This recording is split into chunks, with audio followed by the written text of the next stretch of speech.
Mi tema de esta mañana, lo tienen en la pantalla, es ¿dónde está vuestra fe? Y vamos a usar la historia tan bella e inspiradora que encontramos en los evangelios, este episodio notable en la vida del Señor. Tienen allí Marcos capítulo 4.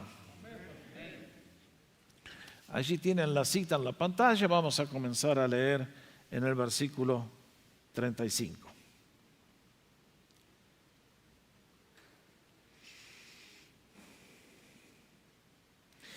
Dice la palabra del Señor: aquel día, cuando llegó la noche, les dijo: pasemos al otro lado. Y despidiendo a la multitud, le tomaron como estaba en la barca, y había también con él otras barcas. Pero se levantó una gran tempestad de viento y echaba las olas en la barca de tal manera que ya se anegaba. Y el Señor estaba en la popa, la parte de atrás del barco, durmiendo sobre un cabezal. Y le despertaron y le dijeron: Maestro, ¿no tienes cuidado que perecemos? Y levantándose, respondió al viento y dijo al mar: calla, enmudece. Y cesó el viento y se hizo gran calma, grande bonanza. Y les dijo: ¿por qué están así amedrentados? ¿Cómo? ¿No tienen fe? Entonces temieron con gran temor y se decían el uno al otro: pero ¿quién es este que aún el viento y el mar le obedecen? Y me gusta cuando ustedes y yo vemos un relato que en la Biblia está en los 3 primeros evangelios, siempre vale la pena leerlo, porque nos ofrece detalles suplementarios que enriquecen la historia. Vamos a Lucas capítulo 8, 22, si son tan amables.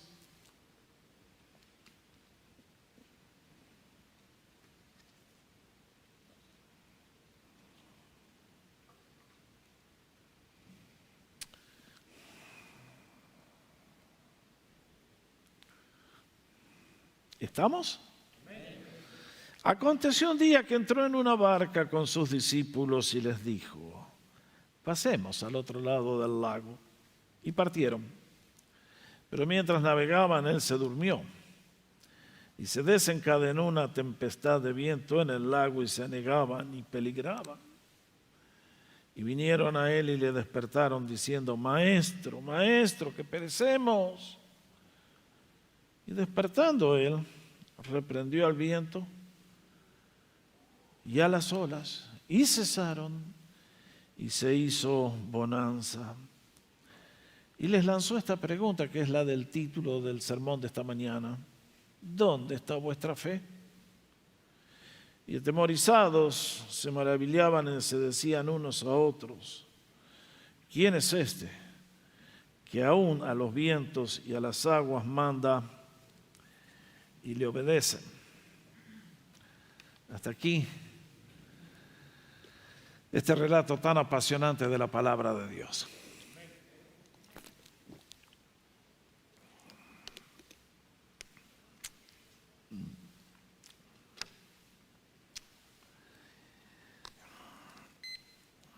Hace un tiempo leí la historia que uno de estos hombres que trabajan para las compañías que ofrecen televisión por satélite, ustedes vieron que ellos llegan a las casas y suben al techo y le instalan el plato ese que tiene toda la conexión, y ustedes y yo vemos la tele o la internet también recibimos ahora. El asunto es que este hombre vino a una de estas mansiones de superlujo en Beverly Hills y bueno, estaba solo el día que le tocó hacer la instalación. Era una casa muy alta, 3 pisos, y temía que si algo salía mal, y dicho y hecho. En un momento tiene un resbalón, se iba para abajo y se alcanzó a agarrar de, no sé cómo le dicen ustedes en vuestros países, en Argentina es una canaleta, es una de chapa que conduce el agua que cae de la lluvia y la hace el desagüe. Así que alcanzó a agarrarse y ahí quedó colgado en el vacío. Y qué lío, ¿no? Su vida estaba en peligro y entonces dijo: ¡ayuda! ¡ayuda! Nadie respondió. Y este tipo hacía años que no pisaba la iglesia. Y en esta situación dijo, bueno, creo que es hora que recuerde las cosas que me enseñaron cuando era chico. Y entonces mirando hacia arriba dijo, ¿hay alguno ahí arriba que pueda ayudar?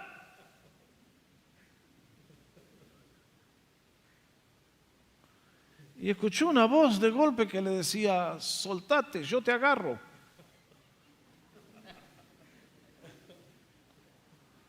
Volvió a mirar hacia arriba y dijo, ¿no hay algún otro ahí arriba que pueda ayudar?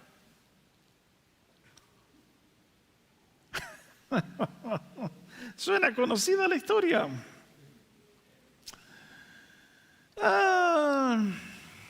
Ustedes y yo que amamos a Jesús, sabemos que Él nos ha invitado a una relación creciente desde el día que le entregamos nuestra vida y que va a durar por todos los siglos de la eternidad en su presencia. Pero en estos años que estamos aquí, tenemos el privilegio de que esa relación crezca. Ustedes saben que son padres, como en el principio la relación con nuestro bebé fue creciendo, hasta que llega un día que es una relación madura, plena de gozo, de certidumbre, de bendición. Y Dios con ustedes y conmigo está en el mismo proceso. Él, como nuestro Padre Celestial, quiere relacionarse con nosotros de manera que podamos disfrutar más de quién es Él y de los propósitos que Él tiene para nuestra vida. Sí, Dios es alguien que se preocupa por ustedes y por mí. Él sabe todo de nosotros y quiere que ustedes y yo aprendamos a conocerle y a confiar en Él en todos los momentos de nuestra vida, y recordando que para Él no hay cosas insignificantes. Muchas veces la gente me pregunta, pastor, ¿pero vale la pena molestar al Señor por algo tan chiquito? Métale, hermano, no hay problema. Al Señor le encanta, como buen padre que es, cuando nosotros golpeamos a la puerta y le decimos, ayuda papá, aquí estamos. Así que si usted es alguno de esos que anda preguntando a ver si hay algún otro ahí arriba que pueda ayudar, hoy quiero traerles un mensaje de esperanza, porque esta historia de cómo el Señor calmó la tempestad tiene lecciones para su vida y la mía que son realmente formidables.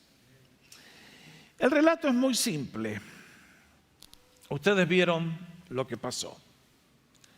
Y sin embargo, a través de este relato, yo encuentro básicamente un párrafo muy rico que nos enseña el valor que tiene la fe en nuestro caminar con Dios. Porque a diferencia del hombre que estaba instalando el plato de la televisión y no tenía fe, si ustedes y yo aprendemos el valor de la fe y crecemos en ella, vamos a encontrar que es la llave que le abre al Señor el paso para que venga con todo su poder y su gloria. Por lo tanto, este párrafo tan rico lo voy a tener que analizar rápido, pero confío que ustedes me van a seguir y van a sacar las lecciones. Primero quisiera mencionar una lección en cuanto a la persona de nuestro Señor. Porque vean ustedes que este párrafo nos muestra las dos grandes dimensiones del Señor. Si uno mira este párrafo, tenemos que hacernos la pregunta que hicieron los apóstoles. ¿Quién es este? ¿Queremos contestar la pregunta? La respuesta es, nuestro Señor es perfecto Dios. Es Dios que tomó nuestra forma. El Dios eterno que hizo las galaxias en un abrir y cerrar de ojos. El que nos ha dado la vida, el que provee nuestras necesidades, el que está con nosotros siempre, el que ha salvado nuestra vida al costo del sacrificio de la cruz, ese que un día vino a este mundo. Por lo tanto, cuando le vemos levantarse y dar la orden y los vientos, se acabó en un instante, ante el poder de nuestro Señor, decimos, Jesucristo es perfecto Dios. Pero también tenemos que aprender que Él es perfecto hombre. Porque cuando ustedes y yo vemos el relato, encontramos a un hombre de carne y huesos igual a ustedes y a mí, que agotado del trabajo del día, exhausto emocionalmente por la tarea que había tenido que realizar, cayó dormido en la barca como un saco de papas ahí y se quedó tan dormido que ni la tormenta lo despertaba. Eso les da una idea de que el Señor era 100% humano, lo cual a mí me alienta en el camino, porque el escritor de la carta a los Hebreos nos alienta a todos los creyentes diciendo: acérquense con confianza al trono de la gracia, porque en él se sienta alguien que fue tentado en todo según nuestra semejanza, nada más que él no cometió pecados, porque no podía cometer eso.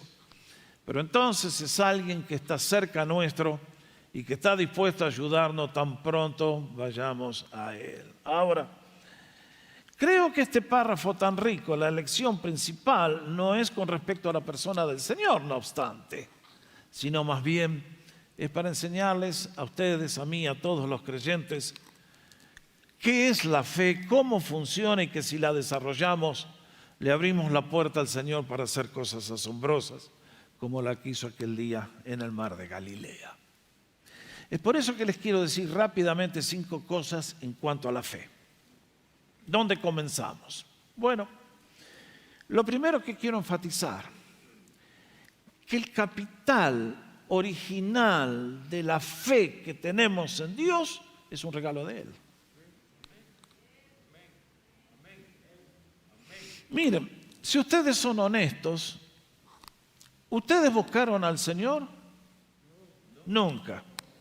Fue siempre Él el que nos buscó a nosotros. A veces la cosa es media difícil con los que se crían en un hogar cristiano, porque como conocen desde chiquitos, creen que ellos nacieron sabios. No, nadie nace sabio. Ustedes y yo nacemos todos en un pozo, muertos en delitos y pecados, y es el Señor que con su bondad se va manifestando a nosotros, se va acercando, y a su debido momento hasta nos da la fe. Y ese día creemos en Él cuando nos llama, abrimos la puerta del corazón y ustedes y yo vaya el mundo de bendiciones, de gozo y alegría que nos encontramos. Efesios capítulo 2 nos recuerda esta verdad. Dice: porque ustedes son salvos por gracia, mediante la fe. Ahora noten bien, ¿y esto? ¿Qué es esto? La fe no es que ustedes la generaron, es un regalo que Dios les dio. Por lo tanto, toda la salvación pertenece al Señor. Toda la gloria, por lo tanto, tiene que ser para Él. Porque Él es el que hizo todo el plan desde los billones de la eternidad anterior. Y se están cumpliendo hoy. Y es Él el que a su debido momento actúa, viene a nuestro encuentro y bendito sea el momento cuando nosotros decimos que sí, le abrimos el corazón y le invitamos a nuestra vida. Y a partir de ese momento tenemos una fe, tenemos fe en Jesús. Muchas veces esa fe es muy chiquitita, pero si tenemos eso, ya vamos en camino, en dirección correcta. Segundo hecho, en cuanto a la fe, y que lo más importante en la fe es en quién está fundada. Yo tengo fe en mi cuenta bancaria. ¿Creen que? Otro dice: yo tengo fe en mi buen nombre, yo tengo fe en... Miren,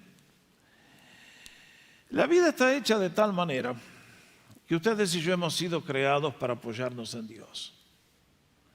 Es cierto que tenemos que crecer en responsabilidades, en desarrollar nuestras habilidades, etcétera, etcétera. Y que ustedes y yo tenemos que ir a la escuela, estudiar, graduarnos, ejercer las capacidades que tenemos, desarrollarlas, etcétera, etcétera. Y mucho en nuestra vida tiene que ver con lo que nosotros hacemos. Pero al igual que los discípulos encontraron esa tarde en el mar de Galilea cuando se les vino encima la tormenta, vieron que todo lo que ellos sabían como pescadores que eran no les alcanzaba.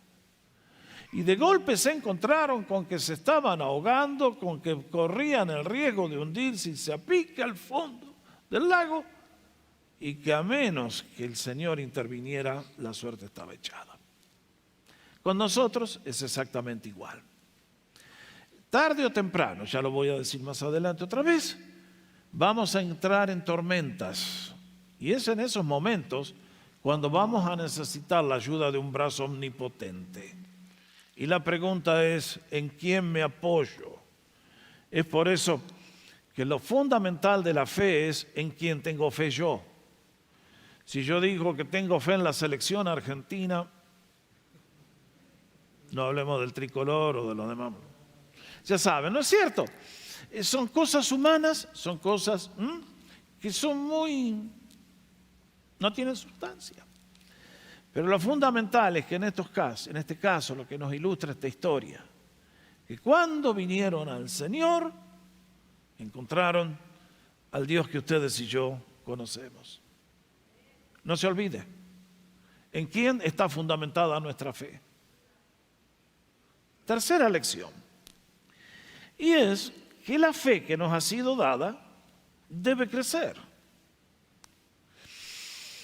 Que esa fe en Dios, lógicamente, cuando comenzamos, el Señor nos da un capital y nosotros tenemos que multiplicar ese capital y ponerlo a trabajar. Ahora, yo encuentro en el Nuevo Testamento, ahí les puse 4 referencias, que ustedes ya se las leyeron todas, donde nos indica lo que el Señor nos enseñaba en cuanto al crecimiento de la fe. Vean lo que pasó el día que visitó Nazaret, el pueblo donde él se crió, y fue a visitar la sinagoga donde él de chico asistía. Y ahora el Señor se ha manifestado, ahora está demostrando que es Dios hecho hombre. Y ahí viene el Señor con las manos llenas de regalos. Trae milagros, trae bendiciones, trae cosas que les quiere dar. Y encontró que aquel grupo humano era tan incrédulo que no pudo hacer nada. Nos dice que apenas pudo sanar a algunos enfermos. Y esto es cierto en el día de hoy. Nuestro Señor está lleno de regalos en sus manos. Una persona no tiene fe en Él, de nada sirven todos los regalos. La persona que no tiene fe nunca lo puede pedir. Hay gente que se dice, yo no creo en nada, y piensan que es una virtud de la mente. No, eso es ser necio. Una persona puede ser el más rico del mundo, pero si no tienen fe en Dios está en bancarrota. Es entonces que el Señor quiso hacer algo por ellos que ellos no podían hacer por sí mismos y no pudo porque la incredulidad le ató las manos. Además, encuentro que en capítulo 6 de Mateo, a todos ustedes y a mí nos habla acerca de cómo vivir bien. Y nos habla cómo Él se quiere preocupar por todo lo que a nosotros nos preocupa. Y que Él quiere proveernos nuestras necesidades físicas, materiales, todo. Y entonces lanza la pregunta, pero si yo que hago lo que hago con los lirios, de manera que ni Salomón se vistió con la gloria y elegancia que tienen las flores, no podré hacer con ustedes lo mismo. ¿Y qué agregó? Hombres de poca fe. Cuando la gente vive pobre es porque no han aprendido a apoyarse en el Señor. Dios quiere ocuparse de todo lo tuyo, pero espera que tú le digas, Señor, primero tú, y yo voy a dejar que tú cumplas las promesas que has hecho. Nuestro Señor es fiel, pero vean, poca fe. No dice que no hay nada de fe, es una fe chiquita. No es lo suficiente para abrirle las puertas al Señor. Y entonces encontramos que Él nos enseñó, en Lucas 17:6, si tuviesen fe como un grano de mostaza, ahí está. Entonces le dirían a este árbol, pásense al mar, y el árbol sale corriendo al mar. Lo que nos estaba indicando que si ustedes alguna vez han visto un granito de mostaza, lo alcanzan a ver, así de chiquitito es. Y sin embargo, ese granito de mostaza, esa semillita, ustedes la meten en la tierra, la hacen prosperar y llega a ser un árbol gigantesco. Mis hermanos, si una persona tiene un granito de mostaza, es mejor que el que no tiene nada. Creo que en este episodio los apóstoles tenían un granito de mostaza y por eso fueron al Señor y el Señor les solucionó el problema. Bendito sea su nombre. Él nunca nos desprecia. Él siempre nos dice, te falta mucho, pero vas en buena dirección, persevera en el buen camino. Entonces encuentro Mateo 15, 26, algo que al Señor le alegró el corazón. Aquella mujer que le vino a pedir un milagro. Era una mujer extranjera. ¿Y se acuerdan la historia? Tenía una hija endemoniada. Y el Señor decidió probarle la fe a esta mujer. Y le dice, sorry, negocio cerrado. Yo no vine para la gente de afuera, solamente para los hijos de Israel. ¡Qué bloque que le metió el Señor! Con eso la planchaba. Pero aquella mujer demostró que tenía una fe inmensa, que sabía quién le podía solucionar el problema de la hija, el único que lo podía hacer. Y entonces apeló al corazón generoso del Señor y ¿qué le dijo? ¿Se acuerdan? Sí, Señor, pero hasta los perritos pueden comer las migajas que caen de la mesa. Y el Señor dijo, mujer, grande es tu fe.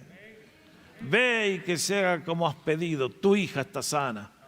Y los que estaban en casa ya lejos dijeron, ¿a qué hora dijo el Señor eso? 11 de la mañana. A las 11 de la mañana se fue el mal espíritu. La chica quedó libre. Al Señor le alegra el corazón encontrar gente como ustedes y como yo, que le decimos, Señor, yo creo en ti, y lo manifestamos en la práctica. Ahora quiero insistir, porque el Señor nos ha dejado promesas asombrosas a ustedes y a mí. Él quiere hacer cosas inmensas, pero ustedes y yo, si no tenemos fe en el Señor, si nuestra fe es indebida y chiquita, es más o menos, nunca se olviden cómo ir al shopping center. A ver, ¿cuál quieren ir? Elijan la tienda más cara. ¿Quieren ir a Harrods de Londres? Ahí pueden comprar desde un elefante de la India hasta lo que quieran. Ahí yo ofrezco mis obras de arte. Ríanse que no tengo ninguna. Pero en Harrods usted puede comprar lo que quiera si tiene plata. Ahora usted va a Harrods y si no tiene un penny en el bolsillo, de nada le sirve ir a Harrods. Allí están ropas de lujo, relojes, joyas, elefantes de la India, un camello de Siria. Compre lo que quiera, ahí está todo. Pero la persona que no tiene un peso en el bolsillo, de nada le sirve. Con Dios es igual. Si nuestra fe no existe, no hay nada. Es por eso que creo que vale la pena recordar la verdad de Hebreos 11:6, porque sin fe, como dice, es posible agradar a Dios. Dios te va a mirar con una sonrisa, ¿cómo dice? Imposible. Esto quiere decir que está fuera de la picture, no existe. La persona que no tiene fe en Dios se acerca en vano. Porque el Señor mira y el Señor tiene derecho a pedir de nosotros algunas cosas porque Él es el que nos ha dado todo. Entonces, creo que cuando yo entiendo bien quién es Dios y quién soy yo, mi deseo debe ser agradar al Señor. Esa es la motivación más grande que tiene un cristiano. Pero si la persona no tiene fe, no puede agradar al Señor. Y entonces nos enseña el escritor, porque quien se acerca a Dios debe creer que Él existe y que recompensa a quienes le buscan sinceramente. ¿Nos vamos a acordar? Hebreos 11:6. ¿Cómo está nuestra fe en esta mañana? Confío que todos podamos decir, pastor, como dijo aquel padre, que lo trajo al niño endemoniado y el Señor le dice, ¿puedes creer que yo puedo hacer esto? Y aquel hombre sinceramente dijo, Señor, creo, ayuda a mi incredulidad. Y el Señor se agradó de ese corazón sincero y afuera el demonio también.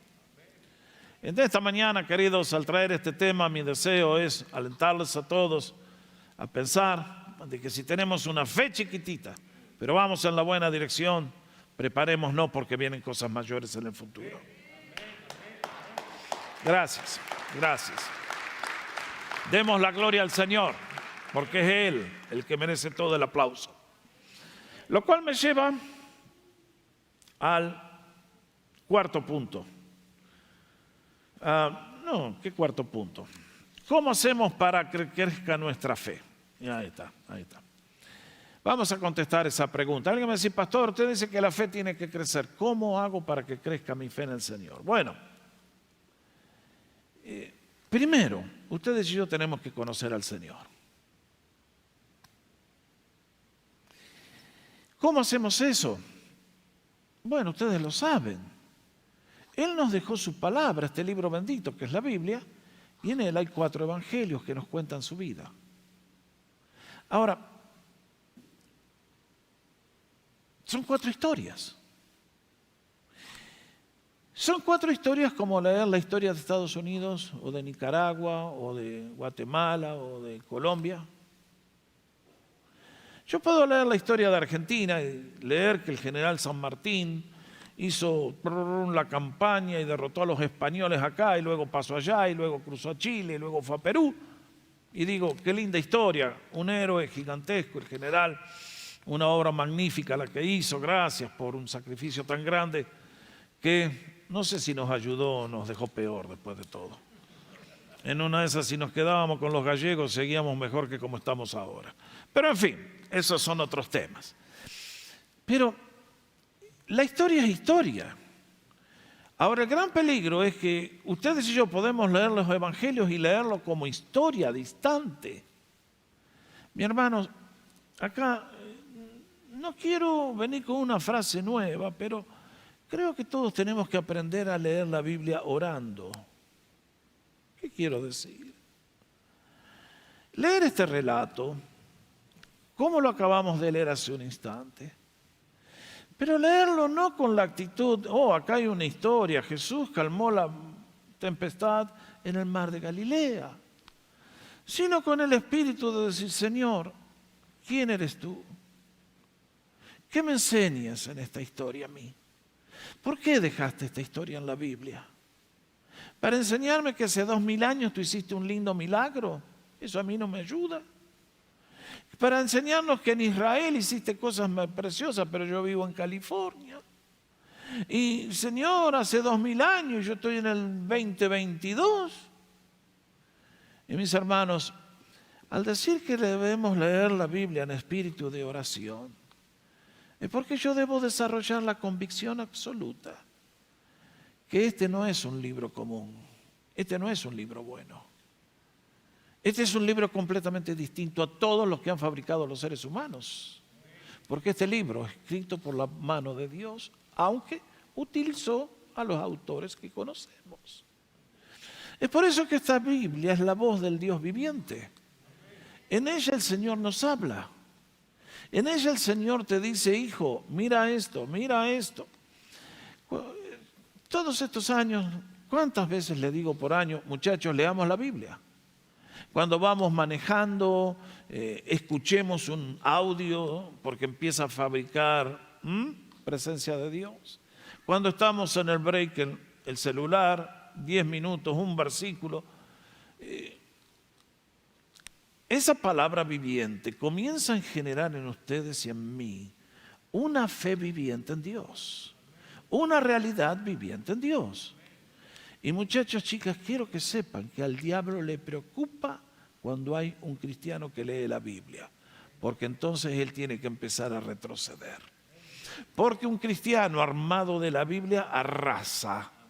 No hay enemigo que lo pueda derrotar si Cristo está en el centro del corazón sentado en el trono. Es por eso que les digo, tenemos que conocer a Jesús. Miren, yo este relato, ¿saben la cantidad de veces que lo he leído? He predicado sermones sobre este párrafo, no sé qué cantidad de veces, por lo menos 10 veces, en todos los años que llevo predicando. Sin embargo, vuelvo a este relato y vez tras vez me vuelve a hablar el corazón. aprendo, veo cosas nuevas, el Espíritu me muestra, me ilumina a verdades que antes tal vez no las había descubierto. Y ese es el caminar con Dios. Es por eso que ustedes y yo, ¿qué les puedo decir? Esto es algo que comienza, pero no tiene fin jamás. Por eso, lean la Biblia, conozcan a Jesús, conozcamos a Jesús de manera creciente. Y cuando el diablo nos quiera desalentar pensando con todas las dudas que nos tira, no le hagan caso. El Señor está en control, el Señor está con nosotros siempre. Y entonces, no solamente eso, sino que tenemos que aprender a comprender su plan, porque Él no te salvó a ti para dejarte después ahí nomás medio muerto. No. Él tiene un propósito eterno para tu vida. Te ha llamado, te ha salvado, te ha dado dones, te quiere usar, te quiere bendecir, quiere hacer cosas a través tuyo para bendecir a otros. Él tiene un plan hermoso. Ustedes y yo tenemos que descubrirlo. Y además, aferremos sus promesas. Porque mis hermanos, nuestro Señor ha hecho promesas que son una mejor que la otra. Hace un tiempo yo les entregué este pequeño hojita con 10 promesas de Cristo. No voy a preguntar cuántos se memorizaron las 10 promesas porque corramos un velo piadoso. Pero mis amados, usted aquí tiene 10 promesas de Cristo, las ha memorizado, las conoce. Se lo digo para su bien, memorícelas, póngala en el corazón, porque el Espíritu Santo va a tomar esas promesas cuando usted esté en un momento de necesidad y te va a decir, José, ¿qué te dije ahí? Y usted va a clamar y Dios va a mandar sus bendiciones. Por lo tanto, las promesas de Cristo son inmensas. Yo leo el Evangelio de Juan solamente y hace un tiempo les entregué un sermón en diciembre, ¿no? ¿Se acuerdan? 5 promesas de Cristo, 5, acá tengo 10. Y leo la Biblia y tengo por docenas. Realmente, mis amados, cuántas promesas gloriosas nos ha dejado el Señor. Y como dice San Pablo, las promesas de Dios son amén y sí en Cristo Jesús. Así que todas las promesas, ¿para quién son? Para ustedes y para mí. Eso sí, tenemos que estar en condiciones de recibir esas promesas. Ahora, así hacemos que crezca la fe, conociendo a Jesús, entendiendo su plan, aferrando a sus promesas. Ahora, cuarta lección en cuanto a la fe.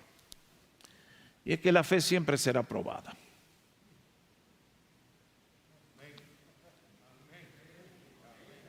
Sorry, guys. Miren, el Señor es el mejor maestro del mundo. Y cuando Él nos enseña, nos enseña. Pero como buen maestro que es, luego nos hace un examen. Ahora, la diferencia del Señor y los maestros de la universidad es que el Señor no nos dice, a ver, alumnos, saquen una hoja y escriban. Escriban sobre la fe. O multiple choice. La fe es A, B, C, marque la respuesta correcta. ¿Hace eso el Señor?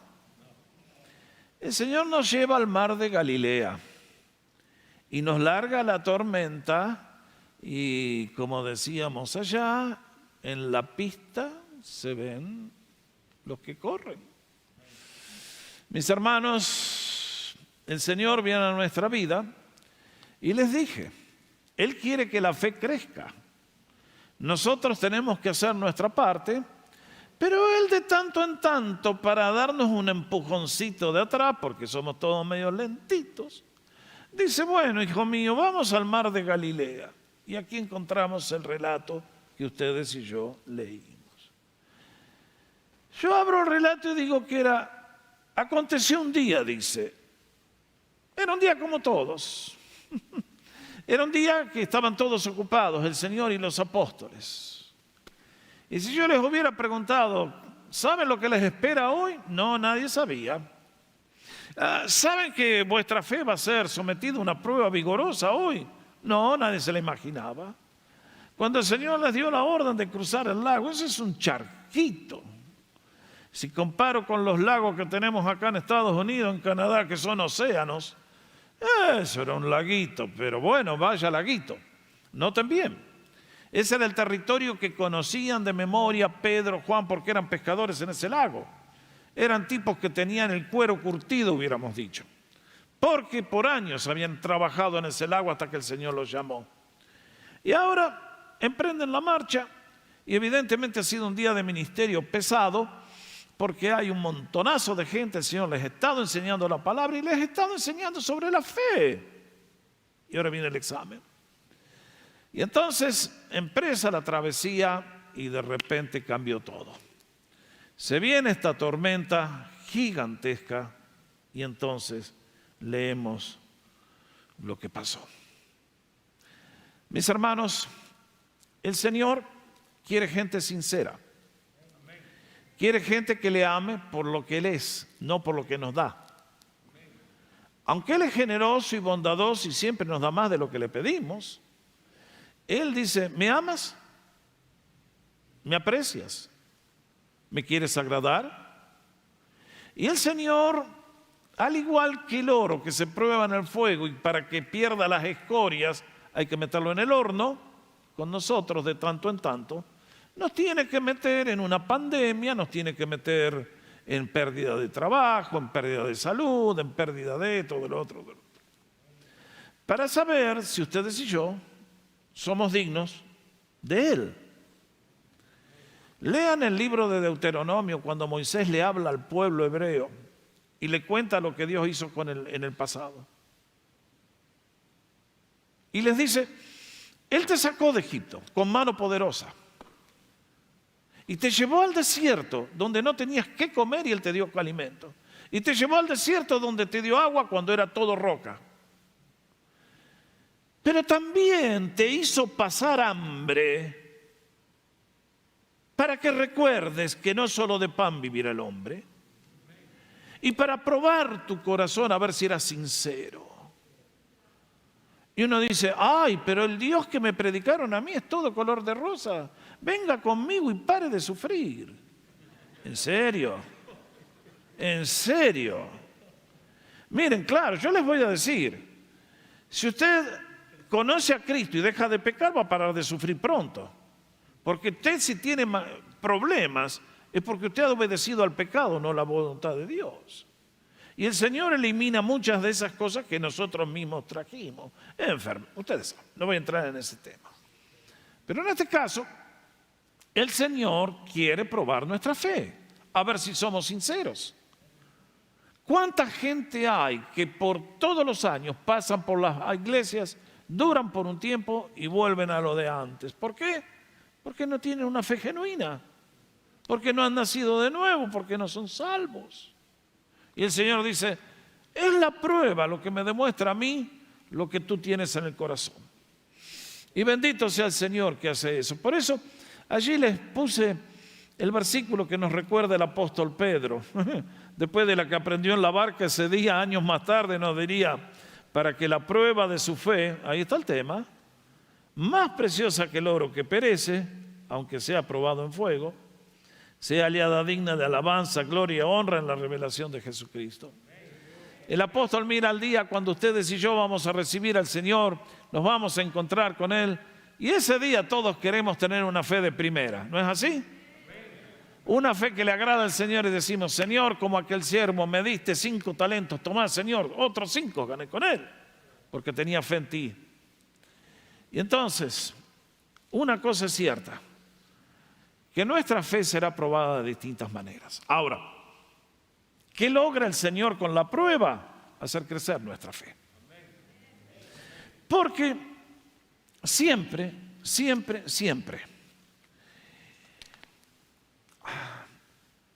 la prueba nos fuerza a apoyarnos en el Señor, si estamos bien con Él, y en el proceso, al igual que los apóstoles vemos en esta historia, cuando terminó el episodio dijeron, pero ¿quién es este? Que aún el mar le obedece. Cuando el creyente pasa la prueba, termina en un nivel mucho más alto, con un conocimiento mucho más elevado de la persona del Señor. y por lo tanto está preparado para que cuando venga la próxima prueba, la pasa al galope. Mis amados, esto es lo que el Señor quiere al probarnos. ¿Se acuerdan el libro de Santiago que dice en cuanto a las pruebas? Tengan por sumo gozo. Usted va a decir, ¿está loco usted? Tengan por sumo gozo cuando se encuentren en múltiples pruebas. Porque la prueba produce virtudes que nos hacen semejantes a Cristo. Y entonces uno dice, ¿vale la pena? Absolutamente. Las pruebas son como el gimnasio. Uno va al gimnasio y empieza y ejercita y los músculos que estaban todos flácidos se endurecen y uno vuelve y sigue en el gimnasio y vuelve y después de varios días uno anda que se lleva el mundo por delante. Con la fe es igual. Es la fe del Señor probada en la adversidad la que nos hace triunfadores en Cristo Jesús. Es por eso que no nos debe sorprender que de tanto en tanto el Señor nos meta en el horno de la aflicción, como metió a los 3 amigos de Daniel, o a los discípulos acá, o a David en un proceso de 10 años hasta que los llevó al trono, o a José en una cárcel, o a Moisés en el desierto. Todos los que van a ser usados por Dios tenemos que pasar ese valle oscuro y sin embargo, allí está el Señor. Ahora, algo doloroso en las pruebas y es que tantas veces nos pasa lo que el Señor a propósito le hizo a los discípulos ese día. ¿Qué quiero decir? Que se vino la tormenta y el Señor estaba dormido. Y eso sí que molesta. Cuando estoy en medio de una prueba y el Señor da la impresión que está durmiendo una bella siesta. Y que ustedes y yo llamamos, nada. Y entonces el diablo viene y te dice, ¿viste? El Señor te abandonó, el Señor no cumple, el Señor. Los discípulos vinieron a Él y dijeron, pero Señor, ¿no te preocupas que nos hundimos? Esa era la pregunta. ¿A ti no te calienta que nos vamos todos a pique? ¿Eres indiferente ante mi dolor y mi problema? No, el Señor sabe lo que está haciendo. El Señor sabe hasta dónde podemos resistir. Nos lleva hasta el borde del precipicio y luego interviene Él. Y quiero decirles, mis amados, que si alguien está siendo probado, dé gracias al Señor. Porque es el Señor el que está detrás de todo esto. Ahora, debo hacer la aclaración, hay una diferencia muy grande entre prueba y castigo. El creyente es probado, y es probado muchas veces al igual que los apóstoles estando en el centro de la voluntad de Dios. El que vive sin Dios, Dios lo castiga, porque vive fuera de su voluntad. Son dos cosas distintas.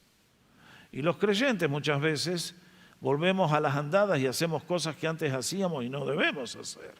Y entonces de vez en cuando el Señor nos tiene que aplicar lo que dice Hebreos 12, que al que Él admite como hijo, si andamos haciendo mal las cosas, a su debido momento nos va a encaminar. Último punto. La fe debe ser ejercitada. Esta es la gran lección de este párrafo. Porque cuando los apóstoles se estaban ahogando y vieron que se iban a pique y que morían todos, inclusive el Señor, vinieron a Él y Él se despertó y con la palabra que creó el universo, y se acabó el problema en un instante. Pero entonces el Señor te mira a ti y a mí en los ojos y nos dice, ¿y?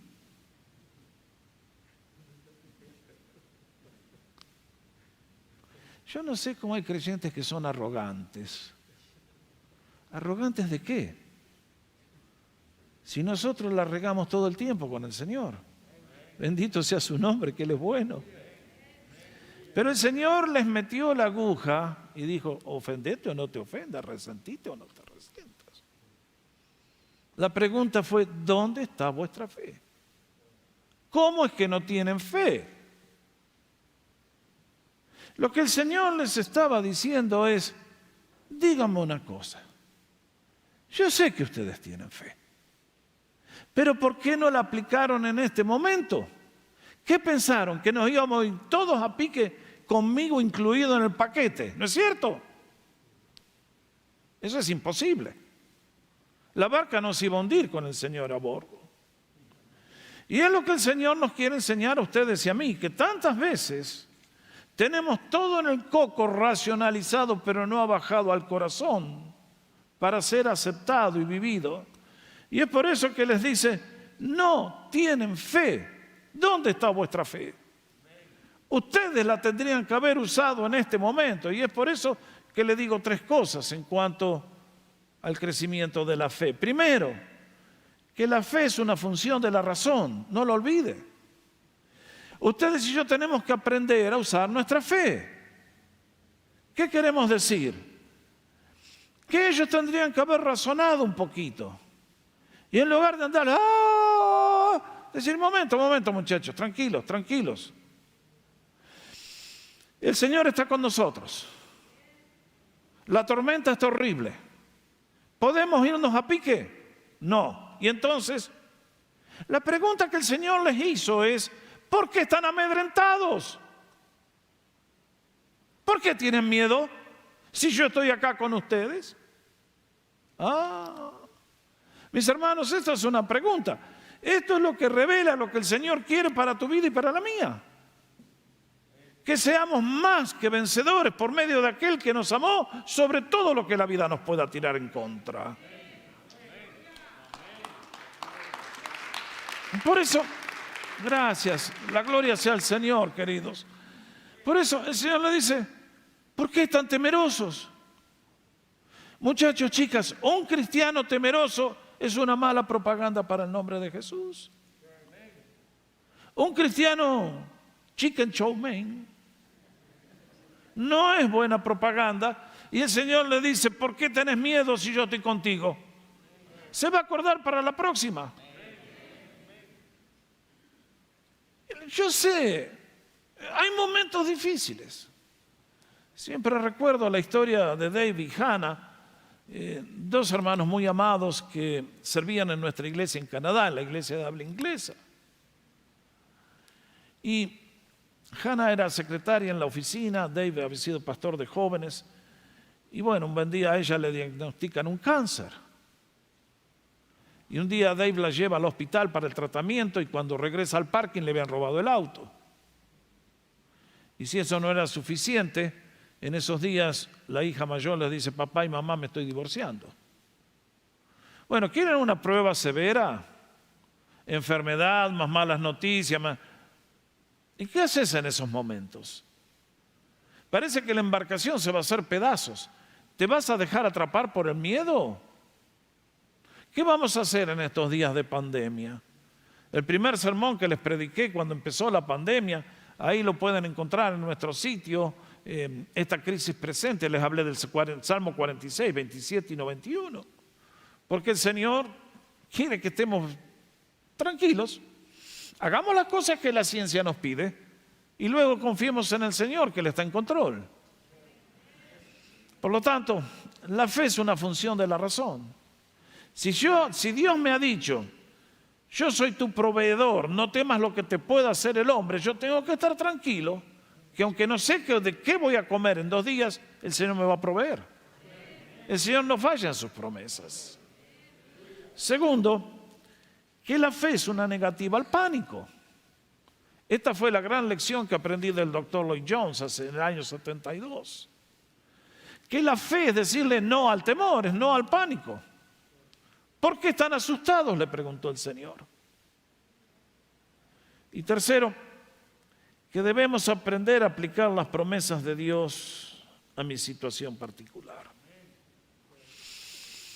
Dios ha hecho promesas para ustedes y para mí que cubren todas las dimensiones, todos los aspectos de la vida, pero Él espera que nosotros las usemos. Y alguien me va a decir, bueno, pastor, pero usted es siempre el mismo charlatán que habla de cosas. ¿Qué sabe usted? Bueno, miren, yo soy igual a ustedes. Yo tengo pies de barros y tuve que aprender también a través de las pruebas que mi situación imposible de hoy es el milagro de mañana y que el Señor es fiel. Yo les he contado esta historia, pero se las voy a volver a contar porque hay muchos acá que son nuevos y no han tenido la bendición de escuchar mis sermones de hace 10 años. Okay. Y humilde.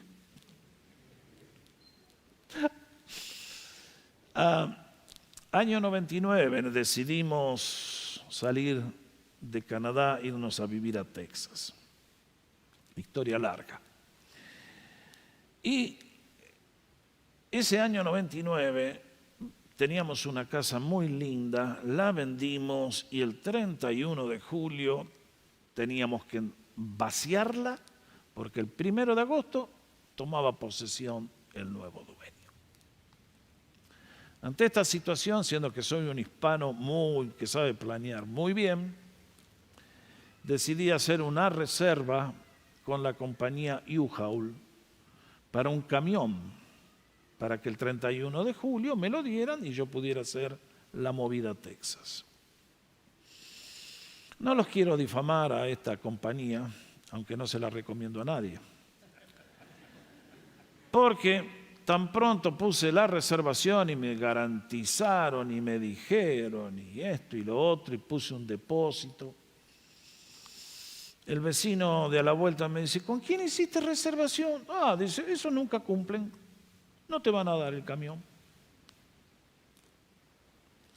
Hablo con el señor pastor, me dice, Jorge, a ellos le cae. No, dice. Mi yerno tuvo que volver de acá de Fresno, en California, donde estudió, a Canadá, dice, y el camión que le dieron parecía que estaba borracho, iba a un lado al otro del freeway. Me dice, ¿no lo viste? Como siempre están rotos al costado del freeway. ¿Cómo pusiste reservación ahí? No te lo van a dar. Bueno,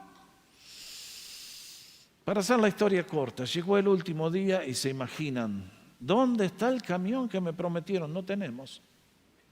No tenemos. Y como vi que ya la cosa venía mal, días antes empecé a llamar a todo lugar donde podía encontrar un camión y llamé y nadie tenía nada. Lección, nunca se mude el último día de julio, el primer día de agosto, porque ese día se está mudando todo Estados Unidos. Y todos los camiones que están, no están. El asunto es que comenzó el último día, me voy al dealership donde me tenían el camión esperando y me dice el tipo, no tengo nada para darle. Llámeme dentro de un rato, en una de esas alguien cancela, who knows. A todo esto eran las 2 de la tarde y a las 6 de la tarde venían los chicos de la iglesia a ayudarme a vaciar la casa. Y es en esos momentos cuando se cumple aquello que dice el Señor en Filipenses 4. Sean conocidas vuestras peticiones con acción de gracia y la paz de Dios que sobrepasa todo entendimiento guardará vuestros corazones. Sorprendente la paz que tenía. Sorprendente con Francis. ¿Dónde está el camión? No sabemos. Pero va a aparecer. A las 6 va a estar acá el camión. ¿De dónde? No sé. Pero el Señor sabe. Dicho y hecho. Al rato, un hermano de la iglesia de habla inglesa, Rick. Jorge, me enteré que estás necesitando un camión. Sí, le digo. Vení a buscarlo, yo lo tengo.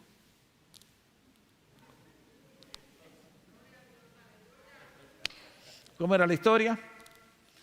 Yo no sabía que Rick tenía una compañía de tow trucks, de camiones grúa, para los que no saben inglés, y él le hacía el mantenimiento a la cochina competencia de esta compañía mala, que era muy buena competencia, muy buena compañía. Y entonces me dice, mirá, dice, yo les hago el mantenimiento, vení a buscarlo nomás, acá tenés el camión esperándote. ¿Cómo sucedió eso? Porque esa mañana, como a las 12 del mediodía, Rick entra, mientras yo estaba ya en el dealership buscando un camión, a la área de recepción de la iglesia, y ahí estaba la recepcionista hablando con Jaime, un chico salvadoreño que era nuestro chef, y estaban hablando entre ellos de lo que me estaba pasando a mí. Y este hombre Rick entra y dice, ¿qué están hablando ustedes?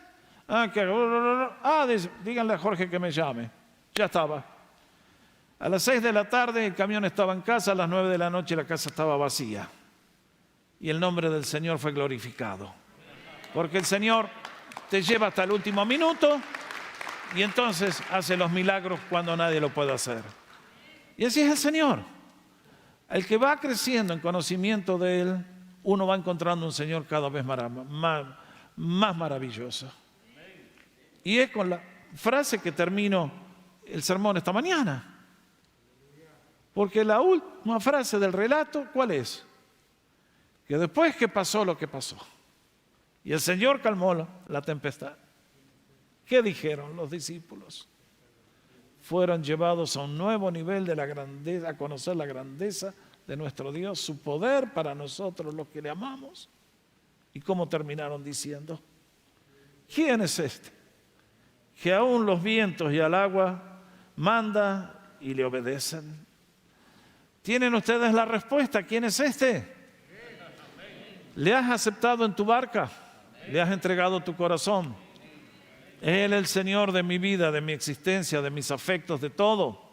Si Él es el Señor de poder infinito, tiene todos los recursos en el cielo, en la tierra, y está listo a bendecir a todos aquellos que con un acto de fe vienen y le dicen: Señor, Señor, perdóname, tengo una fe chiquitita, pero aquí vengo. Ten misericordia de mí.